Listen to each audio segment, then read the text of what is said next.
Crônicas do Absurdo. Pequenas doses de loucura para entender o absurdo social. Um podcast original do Cadê o Amor?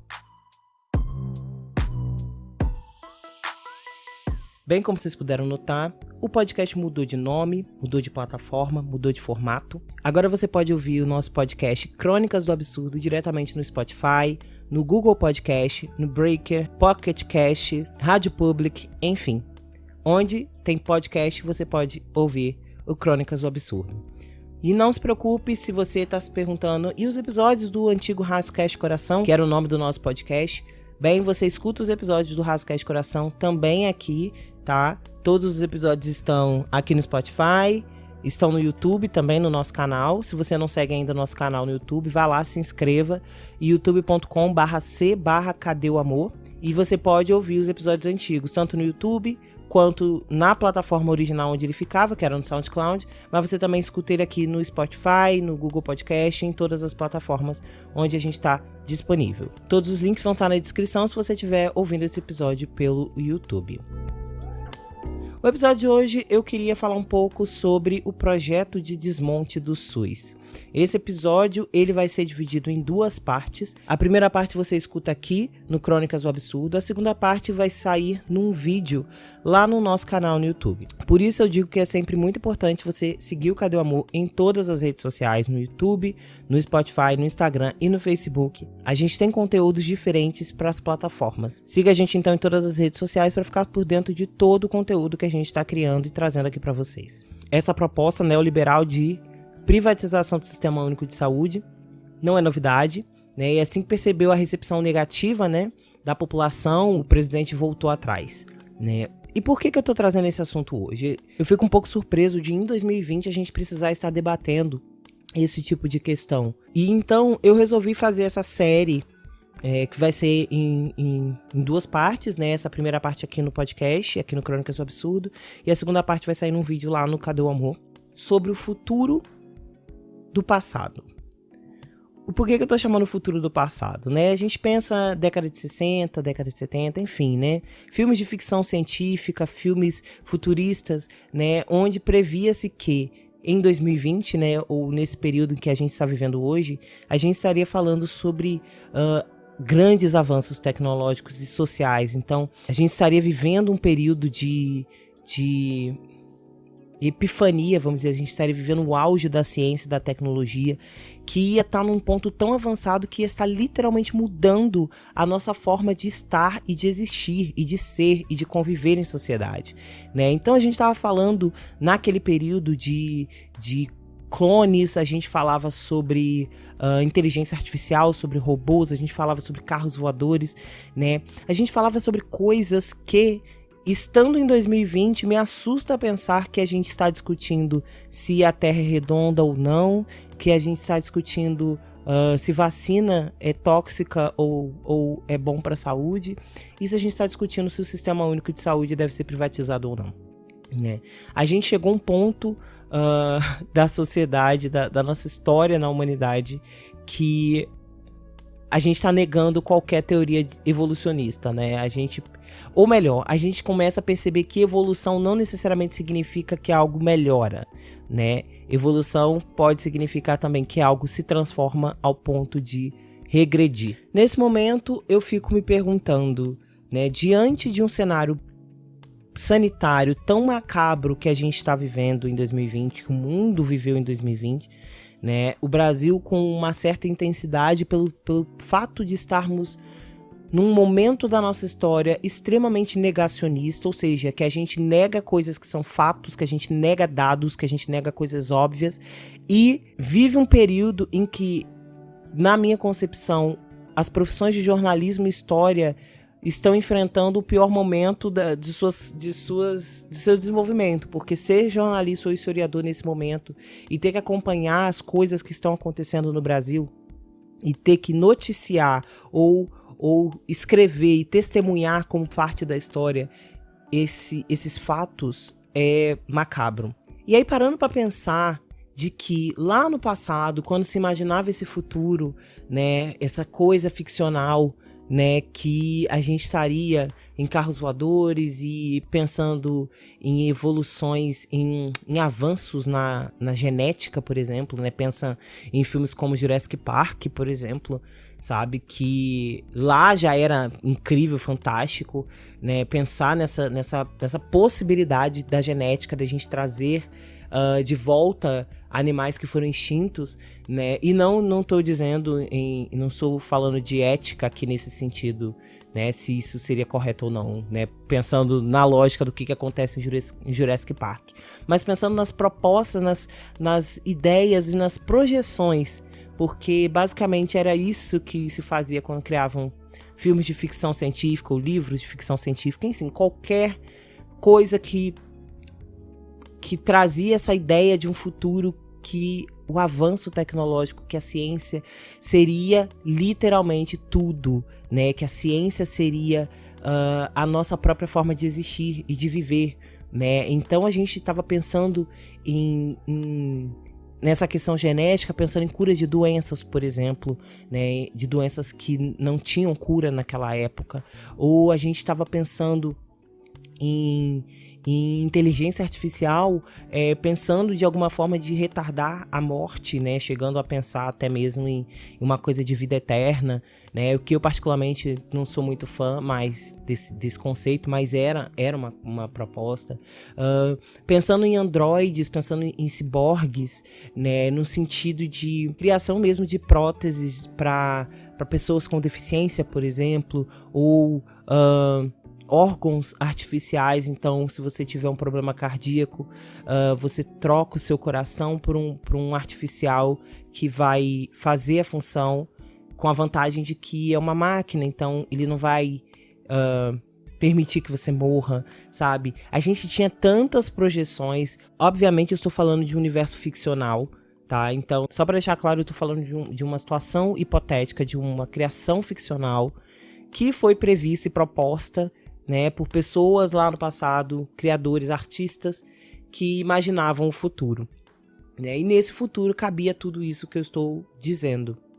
E aí a gente se encontra nesse futuro em relação, né, à década de 60, por exemplo. A gente está no futuro, né, que era previsto por eles lá atrás, e a gente está num período de negacionismo, de negar a ciência, de negar a ciência. Assim, isso é muito chocante. A gente está vivendo um período, flashbacks assim, intensos de períodos medievais, né, onde o conhecimento era perigoso, né, para o domínio da igreja, né, para o domínio religioso cristão.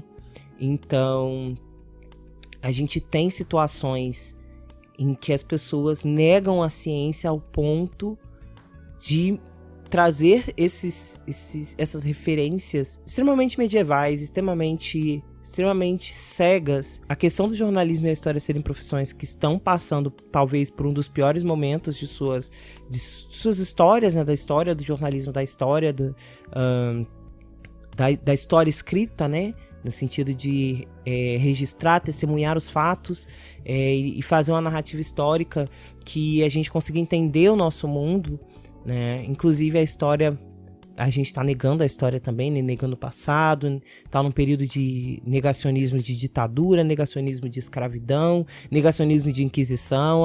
Eu não sei onde a gente vai parar. Mas pensando nessas duas profissões especificamente, no jornalismo e na história, serem profissões que nesse momento eu não gostaria de estar, né? Eu não gostaria de ser jornalista nesse momento e nem gostaria de ser historiador nesse momento do nosso país. Ao mesmo tempo, são duas cadeiras que deixaram de ser as cadeiras da verdade, né? As cadeiras dos fatos, para se equiparar com cadeiras como, por exemplo, teologia, para cadeiras como astrologia, né? E eu não estou menosprezando nem a teologia nem a astrologia. Eu só estou dizendo que ambas são baseadas na crença, né? Então, você acredita ou não na astrologia, por exemplo, né? Pelo menos no momento que a gente vive hoje, né? A gente não tem provas empíricas sobre astrologia. E no caso, teologia ou religião, enfim, o jornalismo e a história se equiparam à religião. Então, no sentido de, é uma questão de crença. Então, uma notícia no jornal, um episódio na história do país, não é mais um fato, não é mais a verdade, ou pelo menos uma perspectiva sobre um fato, uma perspectiva sobre a verdade. Se tornou uma questão de eu não acredito nisso, ou eu acredito nisso. Virou uma questão de literalmente eu acredito em Deus ou eu não acredito em Deus, sabe? Eu acredito em religião ou eu não acredito em religião. O jornalismo e a história se tornaram, se equiparam. O jornalismo e a história se equiparam à religião nesse sentido, que viraram questões de fé, né? Então, facilitou muito mais essa questão do negacionismo, né? Porque eu trago um episódio da história, tá aqui, ditadura militar, a gente tem provas, a gente tem, tá aqui nos livros de história, e alguém fala assim, não aconteceu ditadura militar. Eu não acredito. É tipo, o que tá acontecendo? Que tempos são esses que nós vivemos, né? Que tempos são esses que nós vivemos em que a história, em que a notícia, em que a verdade, em que os fatos podem simplesmente ser negados pelo poder da fé, pelo poder do que se você acredita ou não. Onde isso nos trouxe? É esse o ponto. Onde isso nos trouxe? Nós vivemos esse período de negacionismo, acredito que seja mais forte, né? A partir de 2013, eu acredito que ficou um pouco mais forte, politicamente. Pensando politicamente, tá? No cenário do nosso país. Essa questão do negacionismo, essa questão dessa política do vai que cola, que a gente está vivendo desde a era Temer e a gente vive mais intensamente agora no governo Bolsonaro. Que é isso, eu vou fazer o que eu quero fazer e eu vou jogar pra mídia, eu vou fazer isso, eu vou sucatear o SUS, eu vou privatizar o SUS. E aí eu vi que teve repercussão negativa e ok, eu volto atrás e me desculpa, foi um erro. Essa é a política do vai que cola. Fala o que quer fazer, porque de fato é o que quer, é o que pensa, e aí ao perceber uma repercussão negativa, volta atrás. Isso é uma política do vai que cola, e ela era muito usada por influencers digitais, né? Então basicamente, desde 2015, nós estamos sendo governados por influencers digitais, pessoas que publicam coisas, que falam coisas, que postam coisas nas redes sociais, porque basicamente é por lá que nós estamos sendo governados, né? E depois voltam atrás quando vê a repercussão negativa, quando percebe que não tá no parquinho, você não tá no parquinho da escola, né? Então, a política do vai que cola mais o negacionismo virou um combo da morte pro país.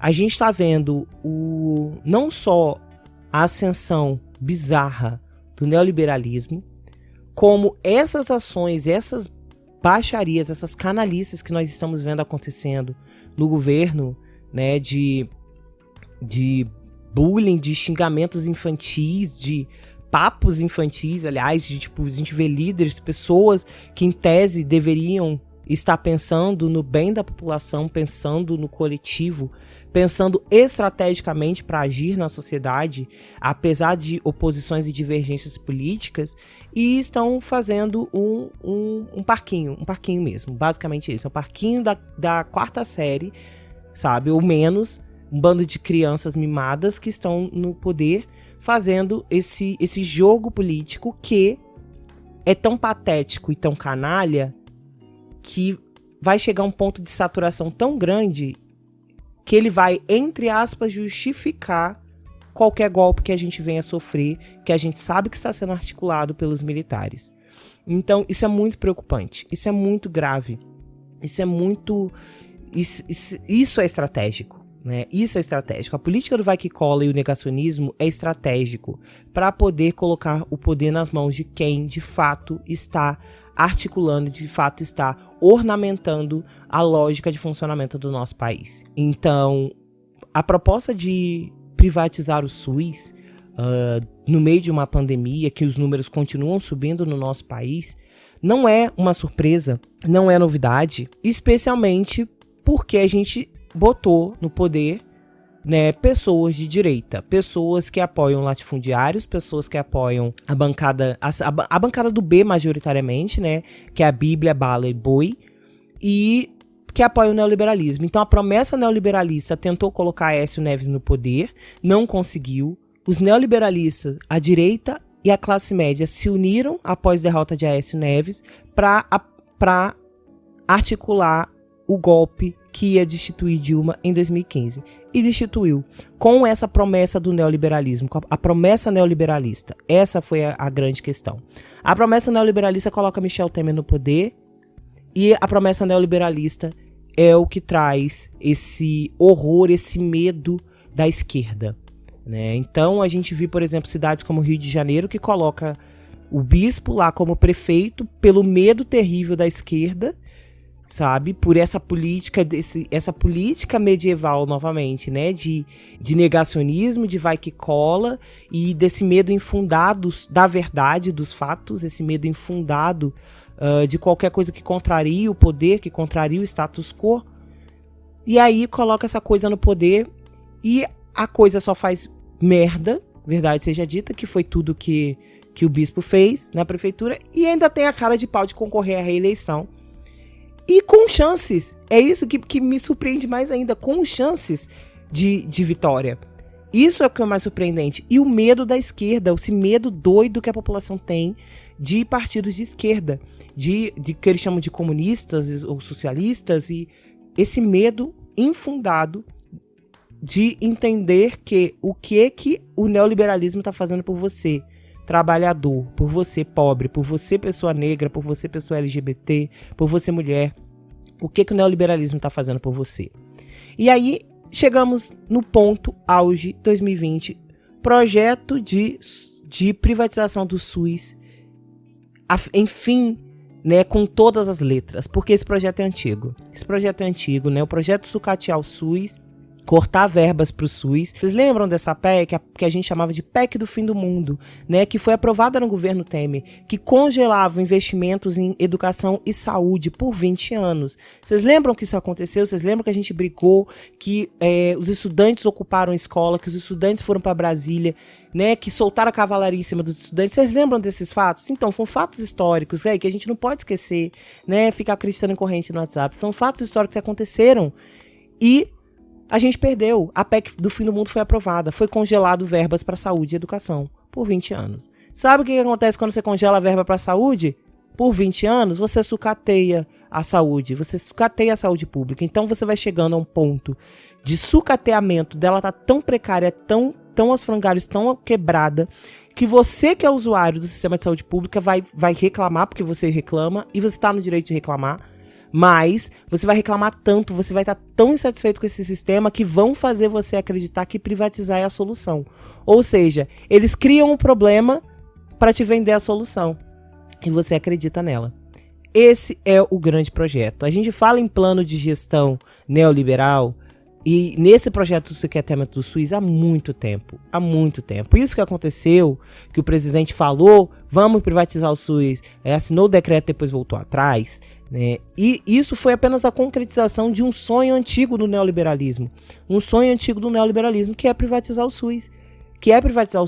O nosso país tem um sistema único de saúde que dá acesso a todas as pessoas. Todas as pessoas têm direito a acesso ao SUS. Tem direito a atendimento no SUS, nos postos de saúde, nos hospitais públicos, nas UBS, né, nas unidades básicas de saúde, nas UPAs, nas unidades de pronto-socorro. Além, é claro, de outros trabalhos que o SUS faz, como, por exemplo, a campanha de vacinação. E aí a gente está vivendo uma onda anti-vacina, então, para eles, vão te convencer que a vacinação não é boa, né? Eu falo, vão te convencer você no sentido de população como um todo, tá? Vão tentar te convencer que a vacina não é boa, então, por isso, a campanha de vacinação do SUS para você não parece útil. O SUS tem a campanha de vacinação para animais, inclusive, tá? Para cães e gatos, enfim. O SUS tem a questão da fiscalização sanitária de estabelecimentos de alimentação. Então, é uma coisa que é serviço do SUS, do Sistema Único de Saúde. Água tratada é também fiscalizada, garantida pelo Sistema Único de Saúde. Enfim, o SUS tem uma série de atribuições extremamente essenciais para a nossa sociedade. A campanha contra a dengue, a distribuição de camisinha para evitar propagação de ISTs, a pesquisa, inclusive, de HIV/AIDS que é feita, a pesquisa de HIV/AIDS que é feita no nosso país é pelo SUS, é pelos órgãos de pesquisa públicos, né, de saúde pública.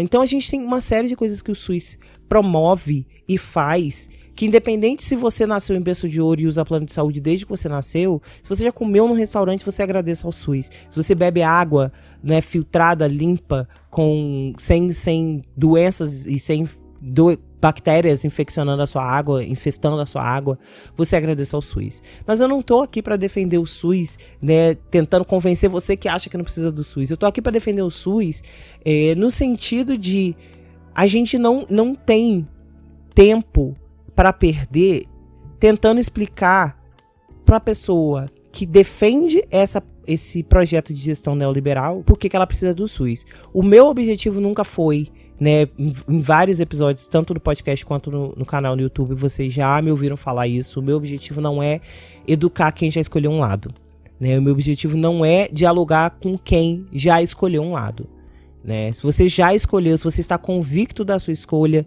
eu não tenho nada para dizer, eu não preciso perder tempo de tentar convencer uma pessoa que já escolheu o lado que ela vai estar na hora da revolução.